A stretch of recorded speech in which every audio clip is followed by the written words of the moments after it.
96వ కీర్తన 9వ వచనం మనం చూస్తే దేవుని వాక్యం ఒక మంచి విషయం జ్ఞాపకం చేస్తుంది. పరిశుద్ధ అలంకరణను ధరించుకొని యెహోవాకు నమస్కారం చేయడి, సర్వజనులారా ఆయన సన్నిధిని వణుకుడి.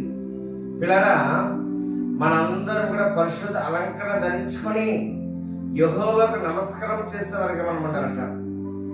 మనందరం కూడా ఆయన సన్నిధిని వణుకుతూ భయభక్తులుగా జీవిస్తూ ఆయన సన్నిధిలో మనం ఆయన నామాన్ని మహిమపరిచేవారుగా మనం ఉండాలట.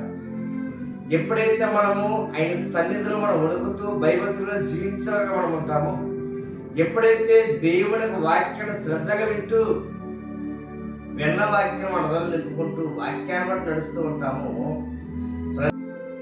పిల్లరా దేవుని ఆశీర్వాదం పొందుకున్న వారికి మనం ఉండాలి.